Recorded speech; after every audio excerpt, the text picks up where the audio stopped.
एक और class UPSI के हिंदी के प्रीवियस ईयर क्वेश्चंस की और कॉम्पेट्रो एकेडमी चैनल की इस क्लास में आपका स्वागत है। जैसा कि आपको पता होना चाहिए कि जिस क्लास को अभी आप देखना शुरू कर चुके हैं, ये class UPSI Hindi previous year question series के अंतर्गत है। इस क्लास में हम यूपीएसआई के 2001 से लेकर के 2021 तक के यूपीएसआई में पूछे गए हिंदी के सभी प्रश्नों का एक्सप्लेनेशन के साथ एनालिसिस करेंगे। प्रीवियस ईयर क्वेश्चन सीरीज में ये आज हमारी क्लास नंबर 2 है। इससे पहले एक क्लास हो चुकी है, हालांकि उसमें क्वेश्चंस मैंने कम ही कराए, वो इसलिए कि क्लास ज्यादा लंबी करने का कोई फायदा नहीं है। छोटी छोटी क्लासेस में क्रमानुसार हम सभी पूछे गए प्रश्नों को करते जाएंगे और केवल क्वेश्चंस के आंसर ही टिक नहीं करेंगे, उसके बारे में समझेंगे भी। कहने का मतलब उसके साथ में एक्सप्लेनेशन भी होगी। और बस क्वेश्चंस पे आने से पहले एक बात और आपको बता दूं, यदि आप हिंदी की कंप्लीट थ्योरी कवर करना चाहते हैं तो इसी चैनल पर चला हुआ है हिंदी का कंप्लीट थ्योरी बैच, जिसे आप प्लेलिस्ट पर जाकर के देख सकते हैं। और ये क्लासेस बड़ी ही उत्कृष्ट श्रेणी की कक्षाएं हैं। इनमें हिंदी के सभी बिंदुओं को समाहित करने का प्रयास किया गया है, जिससे कि सिलेबस में कुछ छूटे ना। जैसा कि आप देख सकते हो,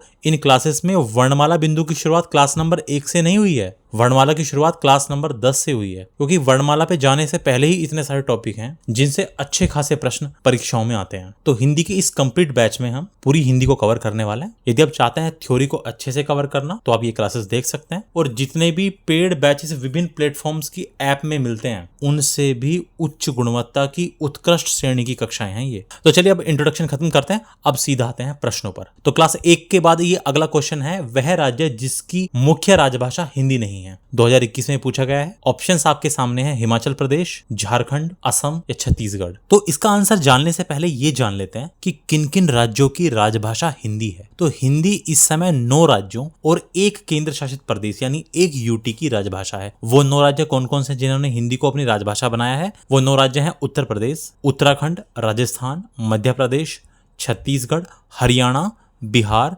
झारखंड और हिमाचल प्रदेश। और इसके अलावा 1 केंद्र शासित प्रदेश दिल्ली, इसकी भी राजभाषा हिंदी है। अब विकल्पों में देखिए, यहाँ पर है हिमाचल प्रदेश, तो हिमाचल प्रदेश की तो राजभाषा है हिंदी। इसके अलावा झारखंड की राजभाषा भी हिंदी है और छत्तीसगढ़ की भी राजभाषा हिंदी है। तो इसमें सामान्य सी बात है, असम ही एक विकल्प ऐसा बचता है जिसकी राजभाषा हिंदी नहीं है। और यहाँ देख करके भी पता चल रहा है कि असम की राजभाषा हिंदी नहीं है, क्योंकि हम जानते हैं असम की राजभाषा क्या है, असमिया। अगला क्वेश्चन है, द्रविड़ परिवार की भाषा है कन्नड़, असमिया, उड़िया या बांग्ला। तो सबसे पहले हमें पता होना चाहिए कि भारत में द्रविड़ भाषाएं 4 हैं। भारत की 4 प्रमुख साहित्यिक भाषाएं द्रविड़ परिवार से हैं, और वो हैं तमिल, तेलुगु, कन्नड़ और मलयालम। और इन चारों तमिल, तेलुगु, कन्नड़ और मलयालम में भी तमिल सबसे प्राचीन द्रविड़ भाषा मानी जाती है। और इसका जो साहित्य है, यानी तमिल भाषा का जो लिटरेचर है, साहित्य है, वो 2000 वर्ष पुराना है। तो द्रविड़ परिवार की भाषा कौन सी हो गई? कन्नड़। अब मैं आपको भारत के भाषा परिवारों से संबंधित एक फैक्ट बताना चाहता हूँ। देखिए, भारत में वैसे तो कुल 4 भाषा परिवार हैं। वो 4 भाषा परिवार कौन कौन से हैं? भारोपीय,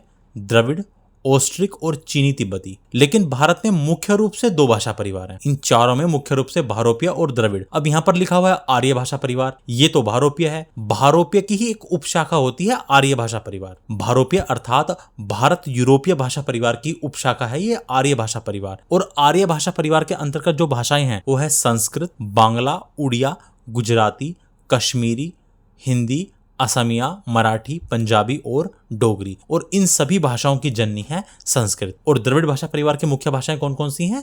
तेलुगु, कन्नड़, तमिल और मलयालम। तो इस क्वेश्चन में जो ये असमिया, ओडिया और बांग्ला भाषाएं हैं, ये आर्य भाषा परिवार की भाषाएं हैं। ये बात मैंने अभी आपको समझा दी है। असमिया भी, उड़िया भी और बांग्ला, ये आर्य भाषा परिवार की भाषाएं हैं। अगला क्वेश्चन है, अपभ्रंश भाषा किस परिवार की भाषा है? आर्य, सेमेटिक, आग्नेय या द्रविड़? हम एक बात अच्छी तरह से जानते हैं कि हिंदी आर्य भाषा परिवार की भाषा है। और हिंदी का विकास किससे हुआ है? अपभ्रंश से हुआ है। तो अपभ्रंश भी किस भाषा परिवार की हुई? आर्य भाषा परिवार की। अगले क्वेश्चन पे चलते हैं, अपभ्रंश भाषा का काल कौन सा है? ये बात मैं आपको पहले भी बता चुका हूं कि भाषाओं का वर्गीकरण हमने 3 कालों में किया है। प्राचीन भारतीय आर्य भाषा, जिसमें वैदिक संस्कृत और लौकिक संस्कृत है, इनका समय काल है 1500 ईस्वी पूर्व से 500 ईस्वी पूर्व। प्राचीन भारतीय आर्य भाषा के बाद जो काल है वो है मध्यकालीन भारतीय आर्य भाषा। और इसके अंतर्गत 3 भाषाएं आती हैं, पाली, प्राकृत और अपभ्रंश। और इन तीनों का समय 500 ईस्वी पूर्व से 1000 ईस्वी तक है। लेकिन यहाँ पर केवल अपभ्रंश का काल पूछा है। तो यहाँ ध्यान रखने की बात यह है कि अपभ्रंश का समय काल 500 ईस्वी से 1000 ईस्वी है। इन तीनों का समय काल तो 500 ईस्वी पूर्व से 1000 ईस्वी तक है। लेकिन इन तीनों में अपभ्रंश का समय काल 500 ईस्वी से 1000 ईस्वी। तो सही उत्तर होगा 500 ईस्वी से 1000 ईस्वी। अगला क्वेश्चन है, अपभ्रंश में कितने स्वर मौजूद थे? तो हम अच्छी प्रकार से जानते हैं कि जो अपभ्रंश है वो मध्यकाल की आर्य भाषा और आधुनिक आर्य भाषा, यानी जहां से हिंदी की शुरुआत होती है, उनके बीच की एक कड़ी है। भाई आधुनिक भारतीय आर्य भाषाओं से ठीक पहले कौन सी भाषा थी? अपभ्रंश। और अपभ्रंश किस काल की है? मध्यकालीन आर्य भाषा है। तो इसलिए इस अपभ्रंश को मध्यकालीन आर्य भाषा और आधुनिक आर्य भाषा के बीच की कड़ी माना जाता है, जिसे संधिकालीन भाषा भी कहा जाता है। और डॉक्टर नगेंद्र के अनुसार अपभ्रंश में मूल स्वर कितने थे? 8। तो सही उत्तर क्या हो जाएगा यहाँ पर? 8। अपभ्रंश में कितने स्वर थे? 8 थे। अगला क्वेश्चन है, अधिकतर भारतीय भाषाओं का विकास किस लिपि से हुआ? ब्राह्मी लिपि से, खरोष्टी लिपि से, कुटिल लिपि से और शारदा लिपि से? तो इसका सही उत्तर होगा ब्राह्मी लिपि। हमें पता होना चाहिए कि ब्राह्मी लिपि प्राचीन भारत की सर्वश्रेष्ठ लिपि रही है और यही ब्राह्मी लिपि आगे चलकर 2 भागों में डिवाइड हो गई, एक दक्षिणी शैली बन गई और एक उत्तरी शैली बन गई। और इस ब्राह्मी लिपि से ही विकसित होते हुए बनी नागरी लिपि और नागरी से फिर देवनागरी लिपि का जन्म हुआ। और अब वर्तमान समय में हम जो हिंदी पढ़ लिख रहे हैं उस हिंदी की देवनागरी लिपि और लगभग बहुत सी भाषाओं की लिपि, भारत में जो अन्य भाषाएं हैं बहुत सी, उनकी लिपियां और इसके साथ साथ दक्षिण भारतीय भाषाओं की लिपियां, उन सभी का विकास इस ब्राह्मी लिपि से ही हुआ है। तो अधिकतर भारतीय भाषाओं का विकास किस लिपि में हुआ है? ब्राह्मी लिपि से हुआ है। अगला क्वेश्चन है, हिंदी का मानक रूप किस भाषा से विकसित हुआ है? ये क्वेश्चन वन लाइनर के रूप में मैं आपको क्लास 1 में भी करा चुका हूं। इसका सही उत्तर होगा खड़ी बोली। हिंदी का मानक रूप खड़ी बोली से विकसित हुआ है। और खड़ी बोली किस उपभाषा के अंतर्गत आती है? तो खड़ी बोली का विकास हुआ है पश्चिमी हिंदी उपभाषा से। और पश्चिमी हिंदी का विकास किस अपभ्रंश से हुआ है? शौरसैनी अपभ्रंश से। शौरसैनी अपभ्रंश से पश्चिमी हिंदी का विकास हुआ। पश्चिमी हिंदी के अंतर्गत 5 बोलियां आती हैं: खड़ी बोली, बांगरू जिसे हरियाणवी भी कहते हैं, बुंदेली, कन्नौजी और ब्रजभाषा। और पश्चिमी हिंदी की ही बोली है खड़ी बोली और हिंदी का मानक रूप इसी खड़ी बोली से विकसित हुआ है। आइए देख लेते हैं एक बार पश्चिमी हिंदी के अंतर्गत आने वाली बोलियां। वो हैं खड़ी बोली, बांगरू, ब्रजभाषा, कन्नौजी और बुंदेली। अगला क्वेश्चन है, पश्चिमी हिंदी का संबंध किस अपभ्रंश से है? अभी मैंने आपको ये बात बताई कि शौरसैनी अपभ्रंश से पश्चिमी हिंदी उपभाषा का उद्भव हुआ है। एक बार देख लीजिए, ये है अपभ्रंश के प्रकार और अपभ्रंश के ही प्रकार शौरसैनी से पश्चिमी हिंदी का जन्म हुआ। पूर्वी हिंदी का जन्म अर्धमागधी से हुआ है। इसके अलावा बिहारी, उड़िया, बांग्ला और असमिया मागधी अपभ्रंश से इनका उद्भव हुआ है। अगला क्वेश्चन है, मथुरा, आगरा, धौलपुर और ग्वालियर आदि क्षेत्र में निम्नलिखित में से कौन सी बोली बोली जाती है? ब्रजभाषा, अवधी, खड़ी बोली, बांगरू। हम अच्छी प्रकार से जानते हैं इसका सही उत्तर होगा ब्रजभाषा। मथुरा, आगरा, धौलपुर और ग्वालियर आदि क्षेत्रों में ब्रजभाषा बोली जाती है और सूरदास, रहीम, रसखान, केशव और बिहारी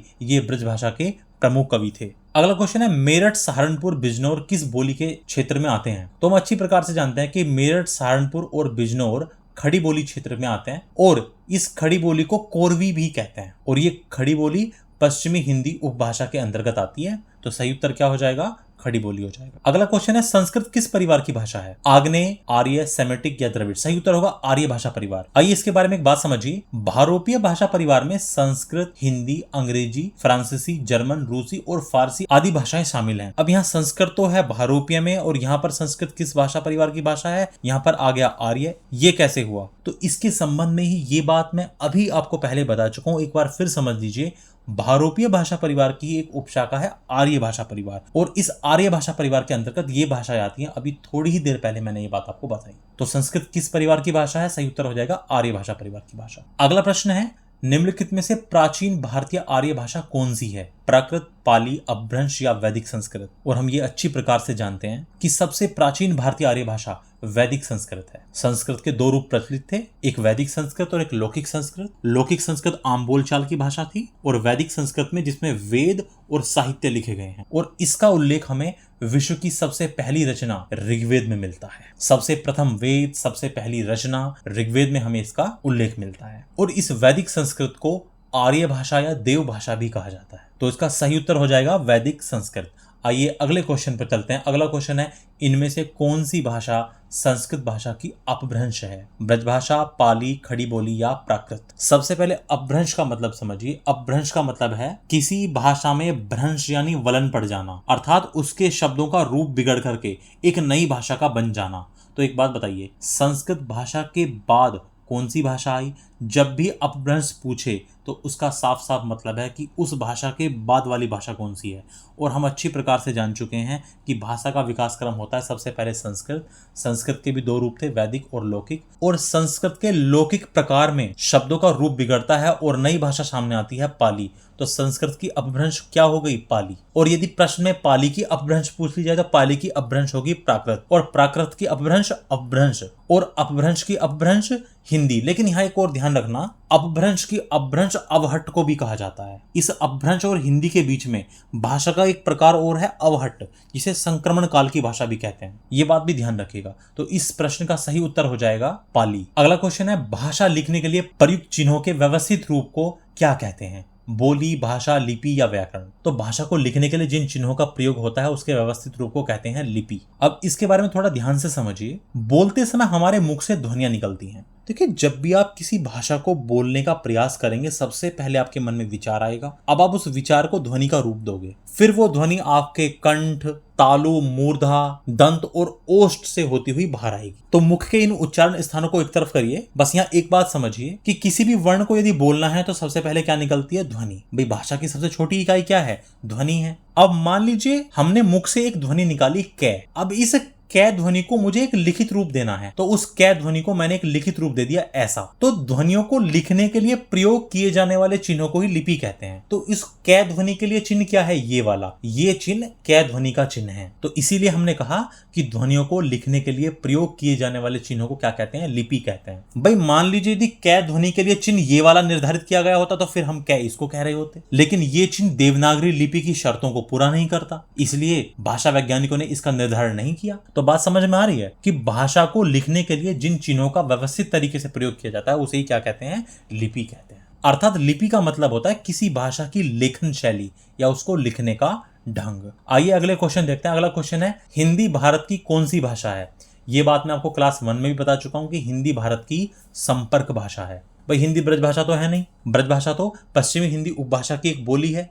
तो यहाँ इस क्वेश्चन में जब ये 2017 में पूछा गया तो बहुत से अभ्यर्थियों ने इसका उत्तर राज्य भाषा लगाया, जहां राज्य भाषा को उन्होंने राजभाषा समझ के लगाया, लेकिन आंसर की में संपर्क भाषा को सही उत्तर माना गया। भाई, हिंदी राष्ट्र भाषा तो है नहीं और ना यहाँ ब्रज भाषा है, और ज्यादातर ने इसका उत्तर राज्य भाषा लगाया, लेकिन आयोग ने इसका सही उत्तर संपर्क भाषा को माना। अगला क्वेश्चन है, भारत में हिंदी किस वर्ग के अंतर्गत शामिल है? तो हिंदी भारत की राजभाषा है। 14 सितंबर 1949 को सर्वसम्मति से निर्णय लिया गया कि हिंदी भारत की राजभाषा होगी, तभी से 14 सितंबर को हिंदी दिवस भी मनाया जाता है। अगला क्वेश्चन, भारत में संवैधानिक रूप से हिंदी का क्या स्वरूप है? तो संविधान में हिंदी को राजभाषा कहा गया है। इस वाले प्रश्न में इस राज्य भाषा से संबंधित ये तर्क दिया गया कि यहाँ राज्य भाषा से मतलब है किसी राज्य की भाषा। तो हिंदी किसी राज्य की भाषा नहीं है, किसी राज्य विशेष की भाषा नहीं है। और अभ्यर्थियों ने राज्य भाषा को क्या समझ के लगाया? इसको राजभाषा समझ के लगाया। आइए अगले क्वेश्चन पे चलते हैं। अगला क्वेश्चन है, इनमें से कौन सी बोली मध्य प्रदेश की प्रमुख बोलियों में से नहीं है? मालवी, निमाड़ी, बुंदेली या बांगर? अब ये जो यहाँ पर बांगर है, ये पश्चिमी हिंदी उपभाषा की बोली बांगरू ही है, और ये बांगरू मध्य प्रदेश की प्रमुख बोलियों में नहीं है। यही इसका सही उत्तर होगा। जो बांगर है ये पश्चिमी हिंदी उपभाषा की बोली है। इसको बांगर कह लीजिए या बांगरू कह लीजिए, और बांगरू को हरियाणवी के नाम से भी जाना जाता है। और इसके अलावा मालवी, निमाड़ी और बुंदेली ये मध्य प्रदेश की बोलियां हैं। अगला क्वेश्चन है, बुंदेली का क्षेत्र है जयपुर, अजमेर, जोधपुर, झांसी, जालौन, दतिया, आगरा, मथुरा, भरतपुर या पानीपत, सोनीपत, कुरुक्षेत्र? हम अच्छी प्रकार से जानते हैं इसका सही उत्तर होगा झांसी, जालौन और दतिया। बुंदेली बोली को झांसी, जालौन, दतिया, दमोह, सिवनी और नरसिंहपुर आदि जिलों में बोला जाता है। इन जिलों में झांसी और जालौन तो उत्तर प्रदेश में है और बाकी ये चारों जिले मध्य प्रदेश में पड़ते हैं। और बुंदेली बोली पश्चिमी हिंदी उपभाषा के अंतर्गत आती है। और हम जानते हैं कि पश्चिमी उपभाषा के अंतर्गत खड़ी बोली या कोरवी, हरियाणवी या बांगरू, ब्रजभाषा, बुंदेली और कन्नौजी ये बोलियां आती हैं। अगला क्वेश्चन है, रांगड़ी बोली कहाँ बोली जाती है? तो रांगड़ी बोली जाती है हरियाणा में। रांगड़ी हरियाणा राज्य की बोली। अगला क्वेश्चन है, सूरदास और नंददास की काव्य रचनाओं की भाषा कौन सी थी? तो इनकी रचनाओं की काव्य भाषा थी ब्रजभाषा। सूरदास और नंददास की काव्य रचनाओं की भाषा ब्रजभाषा है, और सूरदास की रचनाएं हैं सूरसागर, सूर सारावली और साहित्य लहरी। और इसके अलावा नंददास की रचनाएं हैं रस पंचाध्यायी, रूप मंजरी, रसमंजरी और भंवर गीत। अब देखिए, ये क्वेश्चन पूछा गया था 2017 में। अब ठीक ऐसा ही क्वेश्चन 2021 में पूछा गया, सूरदास की कृतियों की भाषा कौन सी है? तो सही उत्तर क्या हो जाएगा? ब्रज। यानी क्वेश्चन का रिपीटिशन भी होता है। इसीलिए PYQ करने का फायदा है। अगला क्वेश्चन आपके सामने, जनगणना 2001 के हिसाब से भारत में निम्नलिखित भाषाओं में से सबसे अधिक कौन सी भाषा बोली जाती है? गुजराती, मराठी, बंगाली या तमिल? अब दिए गए विकल्पों के आधार पर सही उत्तर होगा बंगाली, क्योंकि हिंदी तो इनमें है नहीं, तो सही उत्तर होगा बंगाली। आपको ये बात पता होनी चाहिए कि भारतीय भाषाओं के आंकड़ों के अनुसार भारत में सबसे ज्यादा बोली जाने वाली भाषाओं का क्रम है सबसे पहले हिंदी, जिसको लगभग 43.63% लोग बोलते हैं। फिर उसके बाद अगला नंबर आता है बंगाली का, फिर मराठी, फिर तेलुगु, फिर तमिल। अब क्योंकि विकल्पों में हिंदी तो था नहीं, तो सही उत्तर क्या हो जाएगा? बंगाली। अगला क्वेश्चन, हिंदी की उत्पत्ति किस अपभ्रंश से हुई है? हम अच्छी प्रकार से जानते हैं हिंदी की उत्पत्ति हुई है शोरसेनी अपभ्रंश से। बांगरू भाषा ज्यादातर कौन से राज्य में बोली जाती है? तो बांगरू बोली जाती है हरियाणा में। अभी ये बात हमने समझी। अगला क्वेश्चन है, भाषा के क्षेत्रीय रूप को क्या कहा जाता है? सही उत्तर होगा बोली। किसी क्षेत्र विशेष में प्रयोग होने वाला विचार अभिव्यक्ति का माध्यम बोली कहलाता है। अगला क्वेश्चन है, पुरानी हिंदी, उर्दू और अंग्रेजी के मिश्रण से उत्पन्न नई जबान कौन सी है? ये क्वेश्चन मैं आपको क्लास 1 में भी करा चुका हूं। इसका सही उत्तर होगा हिंदुस्तानी भाषा। पुरानी हिंदी, उर्दू और अंग्रेजी के मिश्रण से बनी नई जुबान हिंदुस्तानी कहलाती है। इस जबान में तत्सम शब्द और अरबी फारसी के शब्द बहुत कम होते हैं और फिल्मों में और सोशल मीडिया पर हम लगभग इसी जबान का प्रयोग करते हैं। अब ये क्वेश्चन तो आया 2017 में, अब ठीक इसी के जैसा क्वेश्चन 2021 में भी पूछा गया है। हिंदुस्तानी भाषा का रूप क्या है? तो यहाँ पर दिए गए विकल्पों में सही उत्तर होगा हिंदी उर्दू मिश्रित। अंग्रेजी नहीं दिया गया है, तो सही विकल्प क्या हो जाएगा? हिंदी उर्दू मिश्रित। और 2021 में ही ये प्रश्न फिर से रिपीट हुआ है, इनमें से हिंदुस्तानी भाषा का रूप कौन सा है? तो सही उत्तर क्या होगा? हिंदी उर्दू मिश्रित। ये 30 नवंबर को पूछा गया है और ये 12 नवंबर की शिफ्ट में पूछा गया है। अगला क्वेश्चन है, देवनागरी लिपि के स्थान पर रोमन लिपि स्वीकार करने का सुझाव किसने दिया था? जवाहरलाल नेहरू, सुनीति कुमार चटर्जी, काका कालेलकर, भीमराव अंबेडकर? सही उत्तर होगा सुनीति कुमार चटर्जी। सुनीति कुमार चटर्जी ने देवनागरी के स्थान पर रोमन यानी इंडो रोमन लिपि अपनाने का प्रस्ताव रखा और इसी विषय पर वे ए रोमन अल्फाबेट फॉर इंडिया आदि आर्टिकल और बुक्स भी लिख चुके हैं। सुनीति कुमार चटर्जी एक भारतीय भाषाविद थे और विद्वान थे। ये पुरुष थे, ये महिला नहीं थे। ये सुनीति कुमार चटर्जी पुरुष का नाम है, महिला का नाम नहीं है। नाम पढ़कर लगता है कि ये किसी महिला का नाम है, जैसे हम हिंदी साहित्य में सुमित्रा नंदन पंत को महिला समझते हैं। और इसके साथ साथ ये बात भी याद रखिएगा कि ये कोलकाता विश्वविद्यालय में प्रोफेसर और बाद में उप कुलपति यानी वाइस चांसलर भी रहे और भारत सरकार ने इनको पद्म विभूषण से भी सम्मानित किया हुआ है। अगला क्वेश्चन है, इनमें से किस राज्य में सबसे पहले देवनागरी लिपि का प्रयोग हुआ है? गुजरात, महाराष्ट्र, राजस्थान या उत्तर प्रदेश? सही उत्तर होगा गुजरात। गुजरात में सबसे पहले देवनागरी लिपि का प्रयोग हुआ। यहाँ के एक शासक थे जयभट्ट। जयभट्ट के शिलालेख में सबसे पहले देवनागरी लिपि का उदाहरण मिलता है। अब आपके लिए एक अगला क्वेश्चन है, देवनागरी लिपि मूलतः क्या है? वर्णात्मक, चित्रात्मक, प्रतीकात्मक या अक्षरात्मक? अगली क्लास की शुरुआत इसी क्वेश्चन से होगी। यदि आपको इसका सही उत्तर पता है तो आप कमेंट में इसका उत्तर बता सकते हैं। इससे आगे के क्वेश्चन आपको क्लास नंबर 3 में मिलेंगे और इसी तरह हम हिंदी के सभी क्वेश्चन जो यूपीएससी में पूछे जा चुके हैं उनको क्रमानुसार करते जाएंगे। Thank you so much for watching this class.